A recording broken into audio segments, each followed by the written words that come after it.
हमारी खुदावंद यीशु की अंजील मुक़द्दस यूहन्ना के मुताबिक उसका 8वां बाब पहली 11 आयत। उस वक्त यीशु कोहे ज़ैतून को गया और सुबह सवेरे फिर हैकल में आया और सब लोग उसके पास आए और वो बैठकर उन्हें तालीम देने लगा।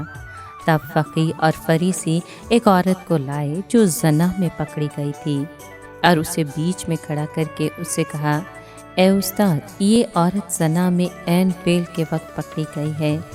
मूसा ने तो शरीयत में हमको हुक्म दिया है कि ऐसों को संसार करें, बस तू क्या कहता है? उन्होंने ये उसे आजमाने के लिए कहा था ताकि उस पर इल्ज़ाम लगाने की वजह पाएं। मगर यीशु झुककर उंगली से ज़मीन पर लिखने लगा और जब वो उसे सवाल करते ही रहे तो उसने सीधे होकर उनसे कहा कि तुम में जो बेगुनाह हो वही पहले इसके पत्थर मारे। और फिर झुककर ज़मीन पर लिखने लगा। और वो ये सुनकर बुजुर्गों से लेकर एक एक करके चले गए और यीशु अकेला रह गया और औरत बीच में खड़ी रही। तब यीशु ने सीधे होकर उससे कहा, बीबी, वो कहाँ गए हैं? क्या किसी ने फतवा नहीं लगाया? उसने कहा, ए खुदावंद, किसी ने नहीं। और यीशु ने कहा कि मैं भी तुझ पर फतवा नहीं लगाता, चली जा, फिर गुनाह न करना। पाक कलाम के पढ़िए और सुने जाने पर खुदावंद की बरकत हो। खुदा का शुक्र हो। अजीज़ दोस्तों, आज के कलाम में हम सुनते हैं कि यीशु ज़ैतून के पहाड़ को गया। ज़ैतून का पहाड़ हैकल से ज़्यादा दूर नहीं था। सुबह सवेरे ही खुदावंद ज़ैतून के पहाड़ से उतरा और कदरून की वादी को पार किया और फिर पहाड़ पर चढ़कर शहर में आया जहाँ हैकल वाक़ई थी। और सब लोग उसके पास आए और वो बैठकर उन्हें तालीम देने लगा। फ़कीह वो लोग थे जो पाक सहाइफ की नकुल तैयार करते और तालीम दिया करते थे। फ़कीह और फरीसी इसी फ़िक्र में रहते थे कि खुदावंद यीशु को किसी न किसी तरह फंसाएं ताकि उस पर इल्ज़ाम लगा सकें। वो एक औरत को लाए जो अभी अभी ज़ना में पकड़ी गई थी। उन्होंने उस औरत को लोगों के बीच में खड़ा कर दिया। गालिबन उसका मुंह खुदावंद की तरफ किया गया था। इस औरत पर ज़ना का इल्ज़ाम लगाया। बिलाशुबा ये इल्ज़ाम दुरुस्त था।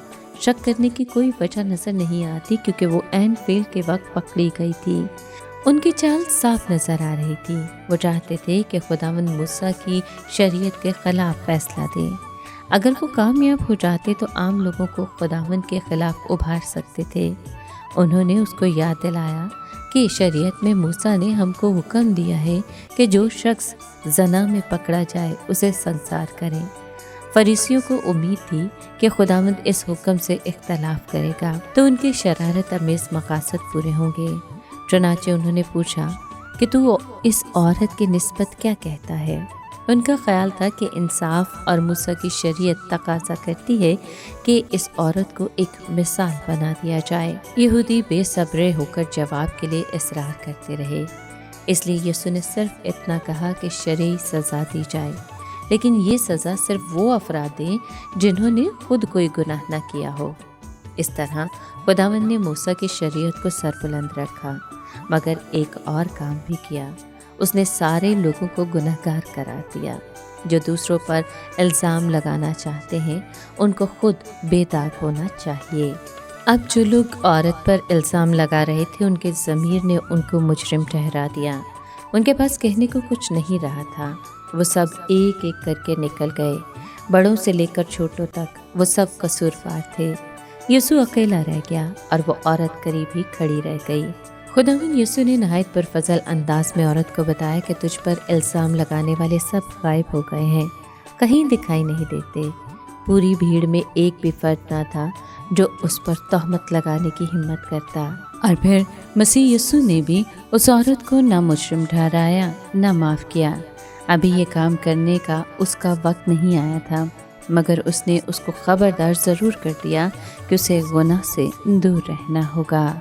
रोज़ों के इन अयाम में हमें ये गौर करना है कि अगर इंसान को अपने से बदतर शख्स मिल जाए तो उसके बिगड़े हुए दिल को तसल्ली और सुकून मिल जाता है। वो सोचता है कि दूसरे के निस्बत बड़े गुनाह से मैं माजूर ठहरता हूँ। दूसरे पर इल्ज़ाम लगाते हुए और सरगर्मी से उसे कसूरवार साबित करते हुए वो अपनी बदी को भूल जाता है। यूं वो गुनाह में खुशी महसूस करता है। इसलिए हमें ये सोचना है कि हम दूसरों पर इल्ज़ाम ना लगाएं, बल्कि अपने दिल में झांक कर देखें और गुनाहों से हमेशा के लिए तौबा करें।